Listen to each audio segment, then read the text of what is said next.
People say the road to hell is paved with good intentions. The Trans-Allegheny Lunatic Asylum first started as a place to house and assist the mentally ill so they could possibly go back out into society and live as a normal citizen. In the end, it became a hellish place for patients and nurses alike.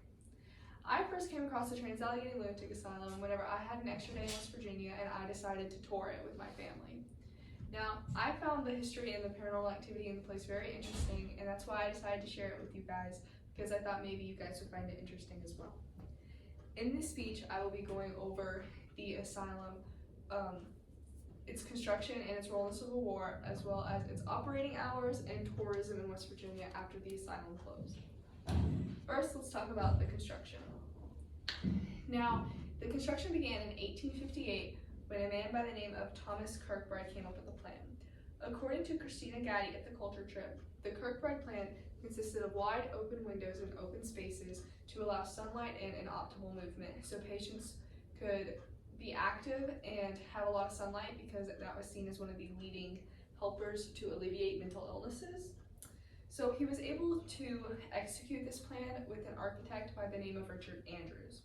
Richard Andrews and Thomas Kirkbride worked beautifully together and was even able to construct the second largest hand-cut masonry building in the world. It is second only to the Kremlin in Russia.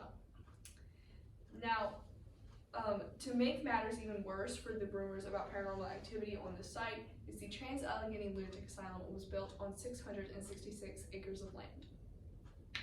Now, whenever the Civil War broke out, all non-war related activity had to be put on a hold. Everybody building the asylum had to stay housed in its walls. But on June 30th, 1861, the 7th Ohio Infantry raided West Virginia and stole $27,000 worth of gold that was left to fund the building of the asylum. Only $3,000 remained, and the $27,000 stolen was used to fund the state of Virginia. Now, after the Civil War, it was seen as a priority build, and construction resumed very shortly after, and it opened its doors in 1864. Now, 1864 through 1994, the asylum was open, and many grisly things happened there. According to Katie Streen at All That Interesting, only 250 patients were meant to be housed. At its peak in the 1950s, 2,600 patients lived inside of its walls.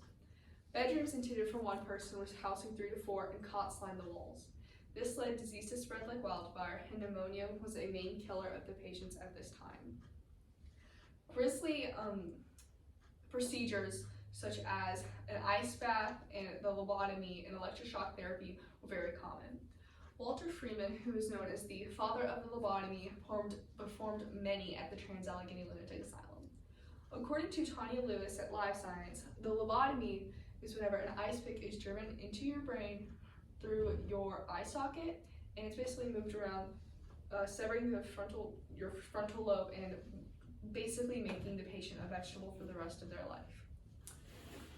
Now, other than those harsh treatments, something else that happened at the asylum that gives it such a dark history is the murders that happened. Patient-on-patient violence was common, as well as patient-on-nurse violence. The first instance I'm going to be talking about is about a mute man who was attacked by 2 other patients. The mute man was just chilling in his room because he wasn't very social with other people when the 2 men came inside and attacked him. They attempted to hang him with his bedsheet. Whenever that didn't work, they both took his head and put him under a post. They both got on the bed and jumped on the bed, eventually killing the man whenever the bedpost went through his skull. The second instance of a murder is whenever a man on the 3rd floor was at the very end of his hall. All nurses' stations were in the middle, so both sides could reach her easily. The victim was stabbed 17 times and managed to drag himself from his room all the way down to the nurse's station in the middle of the hallway. He died right there at the foot of the nurse's station because the nurse wasn't on duty, so obviously there was sadly nobody there to help him.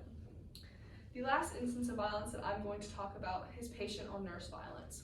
A nurse was locking up the stairwell for the day whenever a patient walked up to her asking for her attention. She said, "Sir, I'm very sorry. Can I please finish this real quick and I will be with you?" This happened to enrage the man, causing him to hit her over the head, killing her instantly with blunt force trauma. Her body was hidden at the bottom of the stairwell, and she was not found until 2 to 3 months later because a terrible smell was wafting up throughout the asylum. Those are just some of the most grisly things that happened at the Trans-Allegheny Lunatic Asylum, leading to its closing in 1994. Now, the asylum lay empty until 2007 when the current owner, Joe Jordan, bought the asylum for $1.5 million at an auction. Because the place had laid empty for so long, it was desolate and in need of repairs. He knew about the rich history of the place, and he used that opportunity to conduct tours to raise money for repairs. This ended up being a very successful industry, and hauntings even started being reported at the place. But this isn't a persuasive speech, so I'm not going to try to persuade you that the place is actually haunted. Now, currently in 2022, the place is toured by people from countries all over the world, and I really hope that this speech was really good and that you guys learned something from it. I didn't mean to say it was really good or was really